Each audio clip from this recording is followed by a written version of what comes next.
Vou fazer a leitura dele, peço que você me acompanhe aí. Salmo de número 73. Acharam? Amém? Diz assim, ó: certamente Deus é bom para Israel, para os puros de coração. Quanto a mim, os meus pés quase tropeçaram, por pouco não escorreguei. Pois tive inveja dos arrogantes, quando vi a prosperidade desses ímpios. Eles não passam por sofrimento e têm um corpo saudável e forte. Estão livres dos fardos de todos, não são atingidos por doenças, como os outros homens. Por isso o orgulho lhes serve de colar, e eles se vestem de violência. Do seu íntimo brota a maldade, da sua mente transbordam maquinações. Eles zombam e falam com más intenções. Em sua arrogância, ameaçam com opressão. Com a boca arrogam a si os céus e com a língua se apossam da terra. Por isso seu povo se volta para eles e bebe suas palavras até saciar-se. Eles dizem: como saberá Deus? Terá conhecimento o Altíssimo? Assim são os ímpios, sempre despreocupados, aumentam suas riquezas. Certamente me foi inútil manter puro o coração e lavar as mãos na inocência, pois o dia inteiro sou afligido e todas as manhãs sou castigado. Se eu tivesse dito, falarei como eles, teria traído os teus filhos. Quando tentei entender tudo isso, achei muito difícil para mim, até que entrei no santuário de Deus e então compreendi o destino dos ímpios. Certamente os põe em terrenos escorregadio e os fazes cair na ruína, como são destruídos de repente, completamente tomados de pavor. São como um sonho que se vai quando acordamos. Quando te levantares, Senhor, tu o farás desaparecer. Quando meu coração estava amargurado e no íntimo eu senti inveja, agi como insensato e ignorante. Minha atitude para contigo era a de um animal irracional. Contudo, sempre estou contigo. Tomas a minha mão direita e me sustens. Tu me diriges com o teu conselho e depois me receberás com honras. A quem tenho nos céus, senão a ti? E na terra, nada mais desejo além de estar junto a ti. O meu corpo e o meu coração poderão fraquejar, mas Deus é a força do meu coração e a minha herança para sempre. Os que te abandonam, sem dúvida, perecerão. Tu destróis todos os infiéis, mas para mim, bom é estar perto de Deus. Fiz do soberano Senhor o meu refúgio, proclamarei todos os teus feitos. Vamos orar? Feche seus olhos. Senhor, obrigado, aqui nós nos encontramos na sua presença, nós te louvamos com canções, com as contribuições, dízimos e ofertas, e agora estamos diante da sua palavra que será pregada. Portanto, fala aos nossos corações, todos nós aqui precisamos ouvir a tua voz. Fala conosco, fica conosco, em nome de Jesus, amém.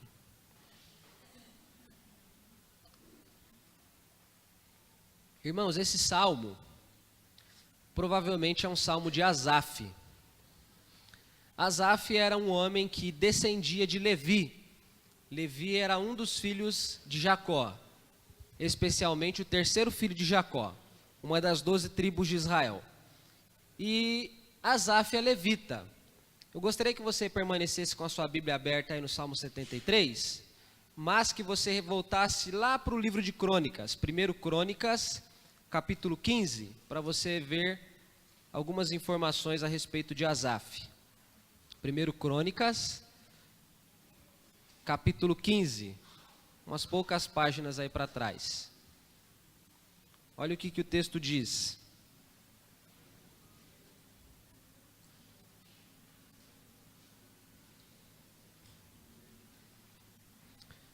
Primeiro Crônicas 15, 16, diz assim: Davi também ordenou aos líderes dos levitas que encarregassem os músicos que havia entre eles de cantar músicas alegres, acompanhados por instrumentos musicais, liras, harpas e símbolos sonoros.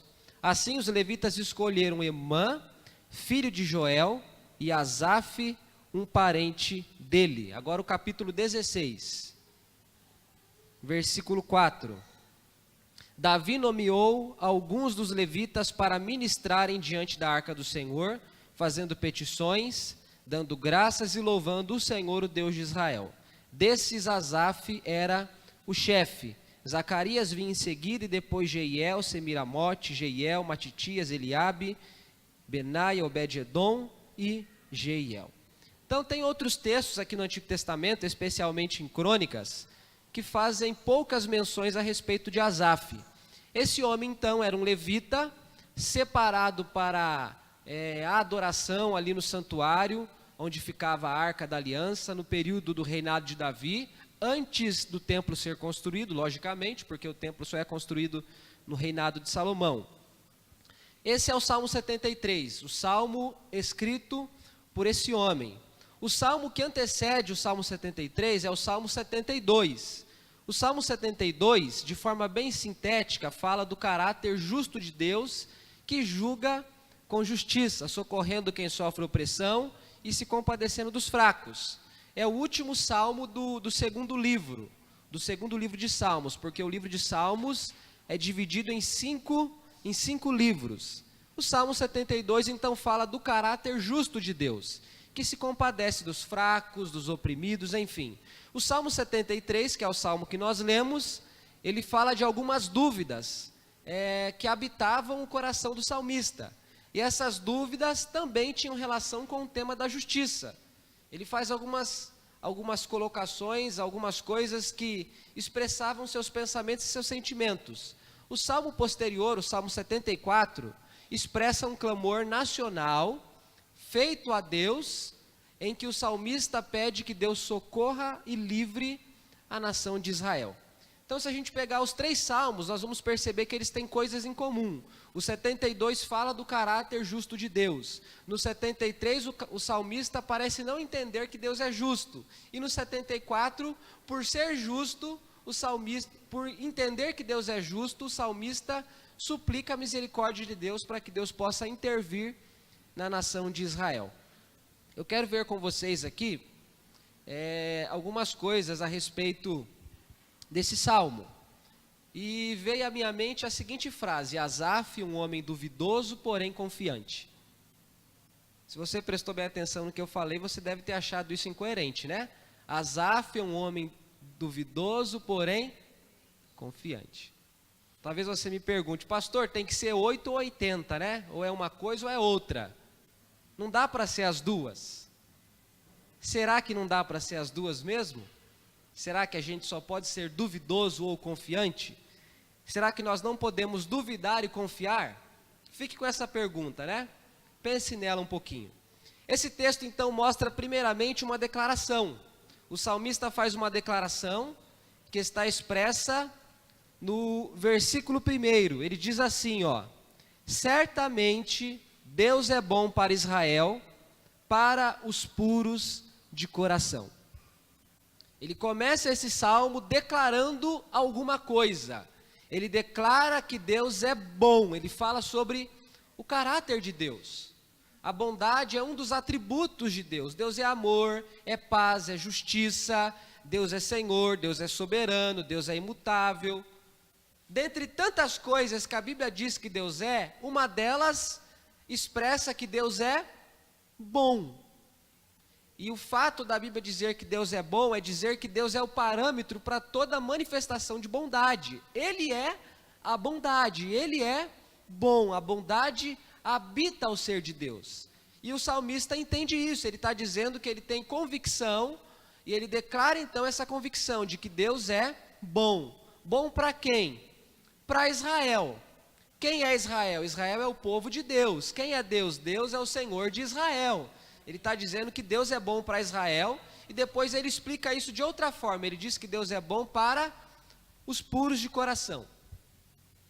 E ser puro de coração aqui não significa ser perfeito. O salmista não está declarando que Deus é bom e que Ele mostra bondade às pessoas perfeitas. Se isso fosse verdade, ninguém no mundo teria experimentado a bondade de Deus. Puro de coração não significa perfeição, mas significa fidelidade à aliança.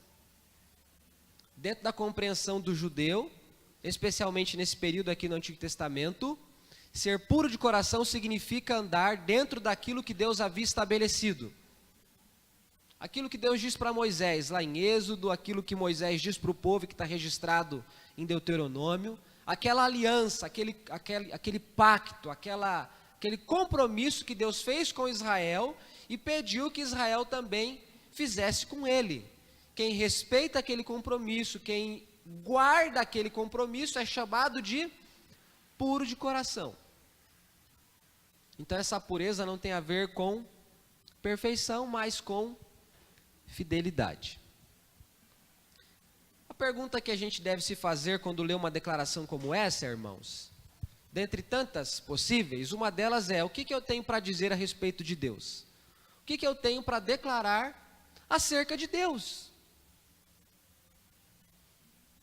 Asaf diz que ele sabe que Deus é bom e que Deus mostra bondade a quem é puro de coração. Se você pudesse escrever um salmo, o que você diria de Deus nesse salmo, né? Que declarações você faria? Você já reconheceu que Deus é bom?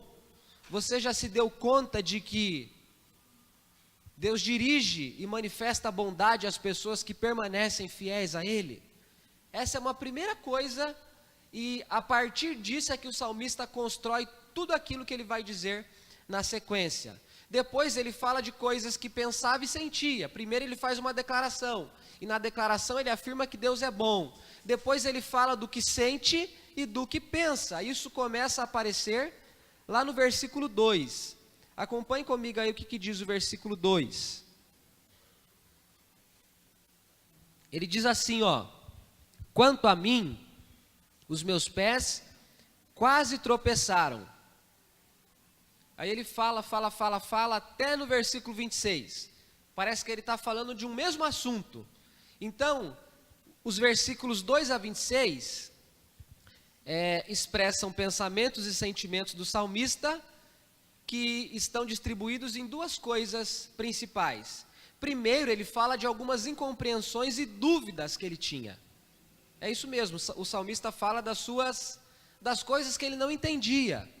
Ele fala de coisas que ele não havia assimilado, ele não tinha entendimento de algumas coisas. E isso produzia no coração dele dúvidas. Olha o que ele diz: quanto a mim, os meus pés quase tropeçaram, por pouco não escorreguei. Versículo 3: pois tive inveja dos arrogantes quando vi a prosperidade desses ímpios. Então ele está dizendo aqui que ele quase tropeçou. Isso aqui é uma metáfora, né? Ele não está dizendo que ele escorregou e quase foi para o chão, não. Isso aqui é uma expressão simbólica para falar de uma condição que ele experimenta. Ele está falando da vida espiritual dele, ele está falando do relacionamento dele com Deus, ele está falando da fé deles. Lembre-se de que ele é um levita, ele é alguém que está responsável também por algumas questões relacionadas ao culto, relacionada à adoração, relacionada às músicas, aos louvores. Ele é um homem que publicamente expressou sua fé.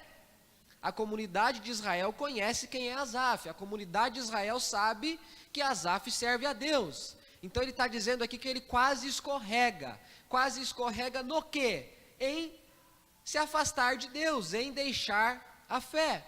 E ele então expressa por que ele quase escorregou, ele fala de uma quase queda, né? Por que ele quase caiu? Ele começa dizendo, ele começa explicando, ele diz assim no versículo 3: pois tive inveja dos arrogantes quando vi a prosperidade desses ímpios. O motivo de Asaf ter quase caído é que ele sentiu inveja. Inveja de quem? Dos ímpios, dos arrogantes. Quem são os ímpios? Quem são os arrogantes? Os ímpios são todos aqueles que rejeitam a Deus. Há um salmo que diz que o ímpio diz no seu coração assim: não há Deus, não há Deus. Eu não lembro aqui o número desse salmo para dizer para vocês. Mas o ímpio diz: não há Deus, não a Deus. Só que ser ímpio não é apenas declarar-se como alguém que não crê em Deus. A impiedade, na verdade, tem a ver com a postura que a gente assume na vida. Tem um pastor presbiteriano, que é admirado por muitas pessoas, inclusive da nossa igreja. Ele diz que existe uma forma de ateísmo cristão. Geralmente a gente fala de ateu e a gente lembra de cientista, né, de filósofo. A gente pensa nessas pessoas assim e fala, esses camaradas devem ser ateus. Só que não, ateu é todo aquele que, mesmo admitindo crer em Deus, não vive em conformidade com a vontade de Deus. Por isso o pastor fala do ateísmo cristão. Cristãos que se dizem crentes em Jesus, mas que são ateus na prática, porque vivem como se Deus não existisse. E o salmista então está falando aqui de ímpios, não de crentes ateus, mas de homens e mulheres que não se importavam com Deus. E ele olha para a vida desses homens, ele olha para a história dessas pessoas, ele sente inveja. Ele está falando então de um sentimento, o sentimento de inveja. Inveja é o que habitou o coração dele. Por que ele ficou com inveja dos ímpios?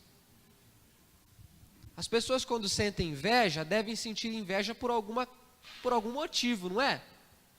Ninguém sente inveja à toa. Você já ouviu alguém dizendo assim, eu sinto inveja daquele fulano, ele é tão feio que eu tenho inveja dele, você já viu isso? Ninguém inveja aquilo que não quer. O fulano é feio igual a fome, né? Estou com inveja dele. Não, a gente inveja outras coisas, né? Geralmente a inveja está relacionada com aquilo que eu não tenho ainda, com aquilo que eu não alcancei, não adquiri, com aquilo que eu não possuí. Isso vai desde inveja de pessoas, a inveja de coisas que as pessoas possuem, e tantas outras questões. O salmista sente inveja do quê? Ele sente inveja dos ímpios, ele diz o motivo dessa inveja. Versículo 4, ele diz, eles não passam por sofrimento, têm um corpo saudável e forte, estão livres dos fardos de todos, não são atingidos por doenças como os demais homens. Por isso o orgulho lhes serve de colar, eles se vestem de violência, do íntimo deles brota a maldade, na mente só maquinam o mal, eles zombam, falam com más intenções, são arrogantes e opressores, com a boca chamam os céus para si, com a língua querem se apossar da terra.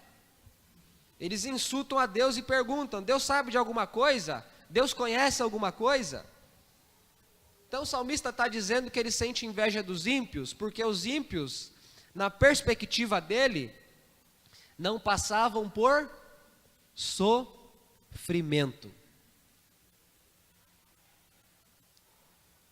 Pelo contrário, os ímpios eram saudáveis, prósperos e fortes. Aí dá para ter inveja de um fulano assim, não dá? É saudável, é próspero e é forte? Só faltou uma cereja no bolo, né? Tem tudo, que vida perfeita, que mundo perfeito, a vida que eu sempre sonhei em ter, coisas dessa natureza. E o salmista diz, então eu fiquei cheio de inveja. Só que aí ele expressa os conflitos que ele tem. Ele tinha dito no versículo 1 que Deus era bom para os puros de coração. E eu disse para vocês que ser puro de coração é ser fiel a Deus. Então ele está dizendo, como é que Deus, que é bom para quem é fiel a Ele, consegue também ser bom para quem não é fiel a Ele? Porque os ímpios, logicamente, não são fiéis a Deus, mas são saudáveis, são prósperos, são fortes e têm tudo o que eu não tenho. A crise do salmista está relacionada ao próprio Deus. Como Deus pode ser bom e ainda permitir que os ímpios vivam bem? Eu queria que Deus soltasse uma bomba na cabeça dos ímpios, né? É isso que o salmista está dizendo. Eu queria que eles explodissem. Eu queria que eles fossem banidos, que eles sumissem. Eu queria que eles se dessem a mal na vida, mas eu vejo que acontece o contrário. Eles se dão bem. nem gripe eles pegam. O presbítero Márcio, da igreja de Sorocaba, muito amigo da minha família, é um homem muito divertido, muito alegre, brincalhão, sarrista. E ele fala assim: pastor, o negócio está tão feio para mim, que se eu cair de costa eu quebro o nariz. Aí eu falava para ele assim: então o negócio está feio mesmo, hein? O senhor cai de costa e quebra o nariz. Esses ímpios não tem nada disso, de acordo com a perspectiva do salmista. Tudo que eles querem, eles conseguem. Tudo dá certo para eles.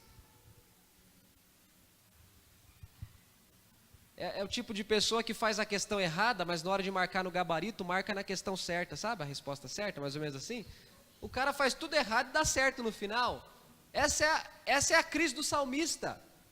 Como é que Deus pode permitir que essas pessoas ímpias, malignas, maldosas, violentas, perversas, cheias de maldade, que zombam dele, se deem bem na vida?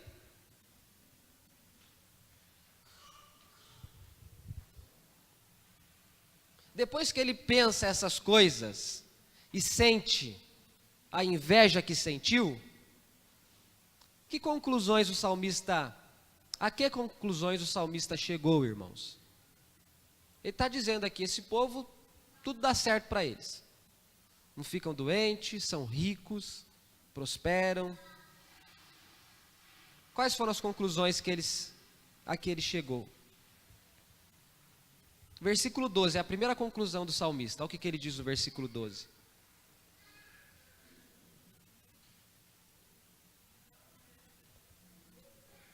Assim são os ímpios, sempre despreocupados, aumentam suas riquezas.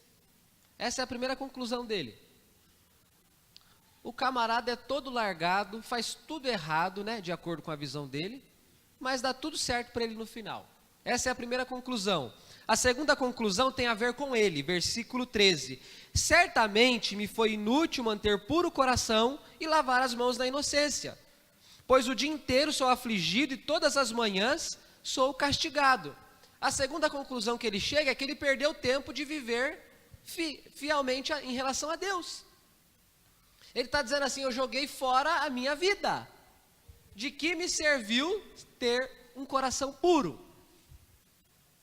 De que me serviu fazer as coisas de acordo com a vontade de Deus?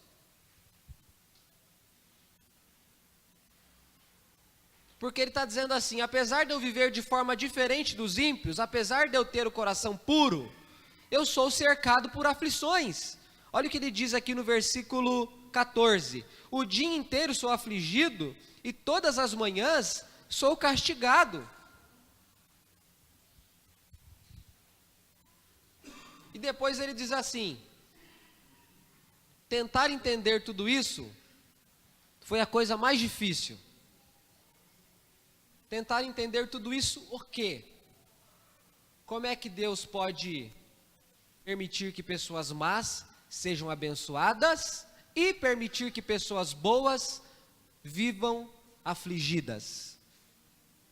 Ele perguntou, questionou, pensou e não chegou a conclusão alguma. Ele só disse que foi difícil demais entender toda essa história. A história de compreender por que os ímpios se dão bem e por que os justos se dão mal.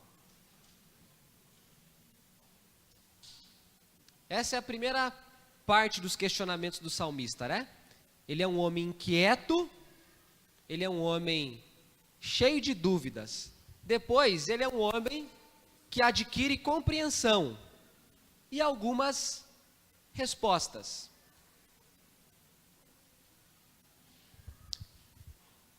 O versículo 16 diz assim, ó: quando tentei entender tudo isso, achei muito difícil. Versículo 17: até que entrei no santuário de Deus, e então compreendi o destino dos ímpios. Aqui o negócio muda. Até aqui ele só lamentou. Ele só expressou o que ele pensava e o que ele sentia. Eu sinto inveja, eu não acredito que esses camaradas vão viver se dando bem ainda, até que ele só falou disso. Depois ele vai falar de uma coisa diferente dessa compreensão. Ele diz assim: quando eu entrei no santuário de Deus, eu compreendi o quê? O destino dos ímpios. Aqui o salmista revela uma transformação na sua perspectiva. Irmãos, deixa eu dizer uma coisa para vocês que eu aprendo com esse texto aqui. E que com certeza é útil para a sua vida. Não são as coisas que mudam. É a nossa compreensão das coisas que muda. A gente vai chegar no final do salmo e você vai perceber que o salmista não disse que os ímpios se tornaram doentes, se tornaram pobres, se tornaram mal-sucedidos. Nada para os ímpios mudou. O que mudou foi a maneira como o salmista compreendeu aquilo que ele não compreendia no começo.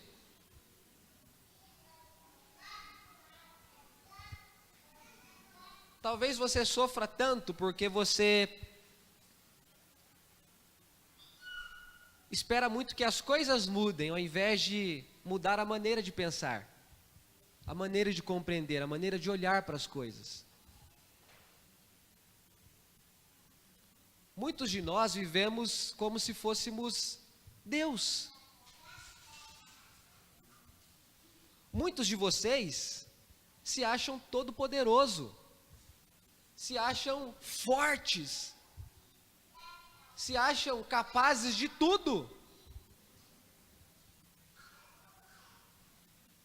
E a gente às vezes acha que nós mudamos o mundo, que a gente transforma todas as coisas.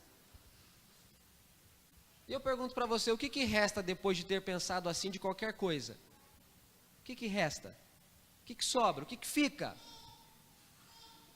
O Salmo mostra que não foram as coisas que mudaram, mas a compreensão do salmista é que passou por transformações. Ou seja, ele foi transformado, ele viu as coisas de forma diferente. Ele experimentou mudanças e transformações profundas que resultaram na maneira diferente dele olhar para as coisas que anteriormente ele olhava de outra forma. Então ele passa por essa transformação, e essa transformação na experiência do salmista tem tudo a ver com a presença de Deus na vida dele. Ele diz assim: quando eu entrei no santuário de Deus, eu compreendi o destino dos ímpios. Aí ele diz assim: certamente, ele está falando com Deus, ele está falando com Deus, exatamente isso. Certamente os põe em terreno escorregadio, os fazes cair em armadilha, eles são destruídos de repente, eles são como um sonho que se vai quando a gente acorda. Se o Senhor se levantar, eles vão desaparecer. Então ele está dizendo aqui que apesar dos ímpios viverem repletos de regalias, eles terão um destino terrível. O salmista está dizendo, irmãos, que num primeiro momento ele só ficou preso ao agora. Ele se limitou à vida terrena. Ele falou: que povinho, que povo que vive bem, dá tudo certo para eles.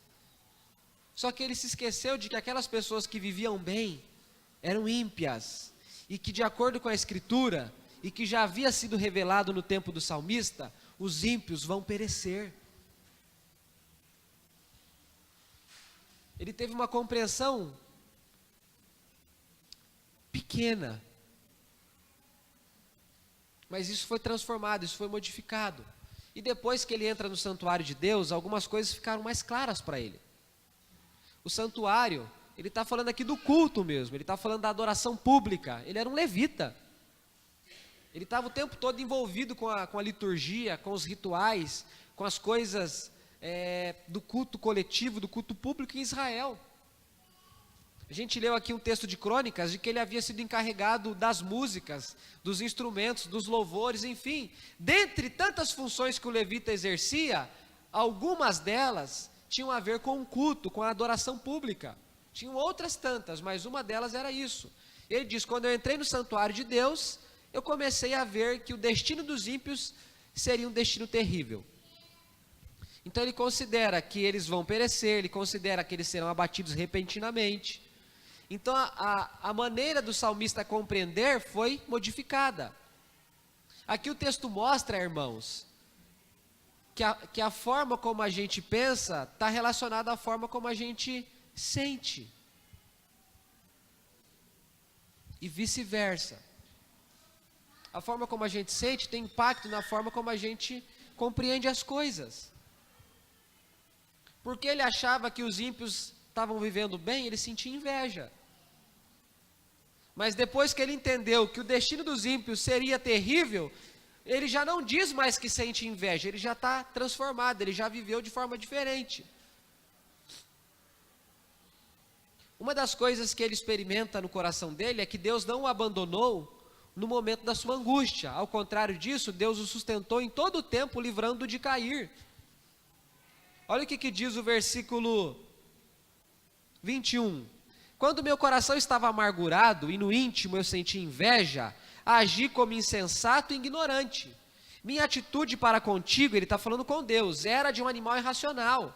Contudo, sempre estou contigo, tomas a minha mão direita e me sustens. Ele está dizendo, Senhor, apesar de todas as dúvidas que habitaram o meu coração, apesar de todas as inquietações que eu tive relacionadas ao Senhor, o Senhor nunca me deixou, a sua mão direita sempre me sustentou.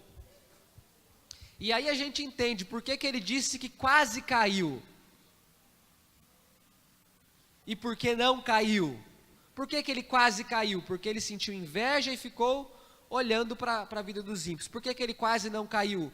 Porque Deus é quem o sustentava. Depois ele reconhece, olha que transformação profunda. Nem parece o mesmo homem. No começo ele está dizendo que sente inveja dos ímpios, porque os ímpios são cheios de mufufa, né? São ricos. Depois o que ele diz? No versículo 25. A quem tenho nos céus, senão a ti? E na terra nada mais desejo, além de estar junto a ti. No começo tudo que ele queria era entender por que pessoas más enriquecem. No final ele está dizendo que a riqueza que ele possui é quem? O Senhor. Ele diz no versículo 26, olha a compreensão que esse homem adquire. O meu corpo e o meu coração poderão fraquejar, mas Deus é a força do meu coração e a minha herança para sempre. Ele é um levita, e o levita não recebeu herança em Israel. A tribo de Levi não recebeu herança alguma, todas as demais receberam um pedaço de terra para plantar e para sobreviver da plantação. Mas os levitas não receberam herança, não receberam porção. E Deus disse para eles, eu sou a herança de vocês, eu sou a porção de vocês. E o salmista então admite isso, ele diz, o Senhor é a minha herança, o Senhor é o meu bem maior.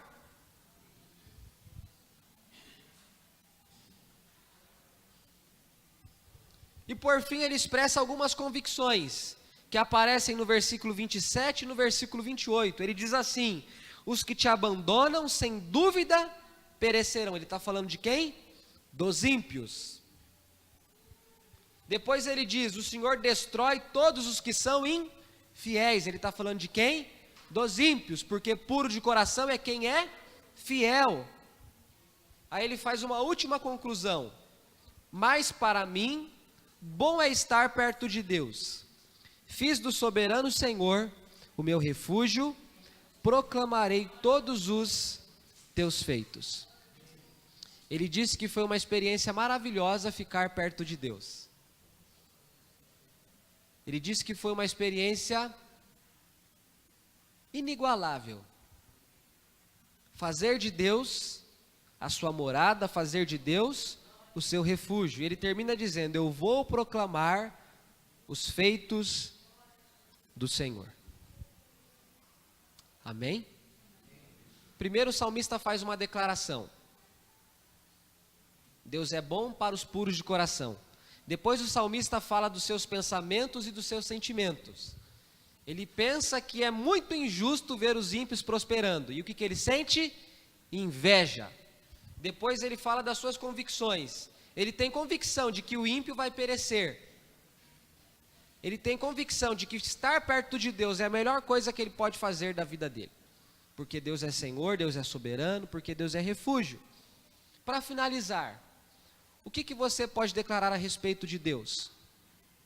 Eu já tinha perguntado isso para vocês minutos atrás. Uma segunda pergunta: Deus já sabe de todas as coisas que você pensa e sente.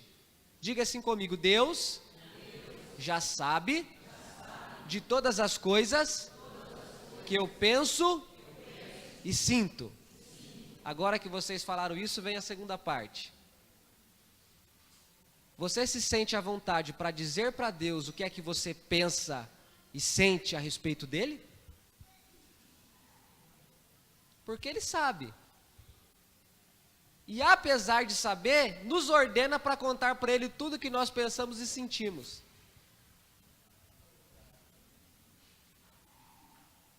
A isso a Bíblia chama de oração. Orar é dizer para Deus tudo aquilo que ele já sabe. Mas ainda assim a Bíblia diz para a gente: orem sem cessar.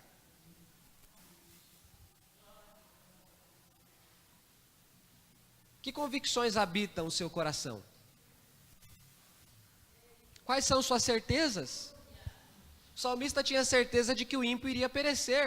O salmista tinha certeza de que a melhor coisa que ele fez foi ficar perto de Deus. Que certezas, que convicções você tem? E o que elas dizem a respeito de Deus e a respeito de você? Quando o salmista diz que a melhor coisa que ele fez da vida foi ficar perto de Deus, ele está dizendo que ele reconhece que ele é pequeno, fraco e impotente. E ao mesmo tempo ele reconhece que Deus é diferente dele, porque Deus é bom, grande, justo e todo-poderoso. O que as suas convicções dizem acerca de Deus e acerca de você? Não se esqueça, muitas vezes não são as coisas que mudam, mas o que muda são as nossas compreensões de todas as coisas ao nosso redor, à nossa volta. Amém? Feche os seus olhos, curva a sua cabeça, vamos orar.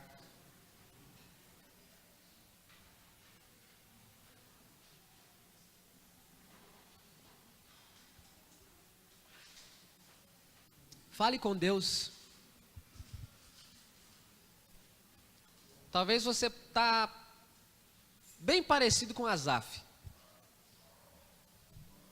Talvez as suas interrogações façam referência às mesmas interrogações de Asaf. Deus, como é que o Senhor pode ser tão bom com pessoas tão ruins? Por que o fulano que faz tudo errado, dá tudo certo para ele? E eu que te sirvo, caio de costa e quebro o nariz. Talvez é isso que você está dizendo para Deus. Talvez você está preso ao momento e você se esquece de que há um destino esperando cada um de nós. Talvez você veja as pessoas enriquecendo, prosperando, vivendo saudavelmente, e você fique dizendo assim: Deus, isso não é justo. Mas talvez você se esqueceu de que elas podem viver bem aqui por 50, 60, 70, 80 ou 100 anos. Mas se elas morrerem longe de Deus, de que adiantou riqueza, saúde? De que adiantou viver bem e conquistar tudo que se queria ter? Quando a gente entende que há uma eternidade nos aguardando, muitas das nossas inquietações deixam de ser inquietações. Talvez isso não sirva para acabar com o seu sofrimento, mas talvez isso esclareça perguntas que você ainda não encontrou. Fale com Deus, diga para Deus o que há no seu coração. Talvez como salmista você se sente afligido o tempo todo. Diga isso para Deus. Fale para Deus, conta para Ele o que é que você pensa, o que é que você sente. Senhor, obrigado que nós estamos na sua presença, cultuando ao Senhor. Aqui está a tua igreja, o teu povo. Muito obrigado por mais essa oportunidade que nós temos de declarar publicamente a nossa fé, onde podemos cultuar ao Senhor uns com os outros. Ajude esses irmãos a confiarem no Senhor. Talvez como Asaf, eles são duvidosos, mas também podem ser confiantes. Ajuda-nos porque essas incertezas elas nos atingem muitas vezes. Dá-nos graça, ajuda-nos a na tua presença encontrar as respostas que o nosso coração tanto procura, Senhor. Não foi distante do Senhor que Asaf encontrou aquilo que ele precisava encontrar, foi na tua presença. Foi buscando o Senhor, foi adorando o Senhor, foi perto do Senhor que as dúvidas dele foram respondidas. Que o teu povo possa entender isso, Senhor. Com isso eu não estou dizendo que o Senhor responderá todas as nossas dúvidas, mas eu estou dizendo que o Senhor tem respostas para muitas coisas que se transformam em perguntas na nossa mente e no nosso coração, Senhor. Por isso ajude o teu povo, que tenhamos todos liberdade para dizer ao Senhor aquilo que pensamos, aquilo que sentimos. Deus, como é difícil para muitos de nós admitir os nossos sentimentos. Esse homem escreveu esse salmo que se tornou algo público, em que toda uma comunidade podia ler, podia cantar, e séculos depois nós podemos ler um texto que diz que esse homem sentiu inveja. E quantos de nós não somos capazes de dizer ao Senhor o que é que sentimos? Ajuda-nos a entender isso, Senhor, que possamos reconhecer na tua presença tudo aquilo que habita o nosso coração, Senhor. A tua presença nos ajuda a nos aproximar de nós mesmos, que o teu povo possa entender isso, e que nós possamos ficar com essa convicção também, de que a melhor coisa que possamos fazer na vida é ficar perto do Senhor, e fazer do Senhor o nosso refúgio. Obrigado, Senhor, em nome de Jesus, amém.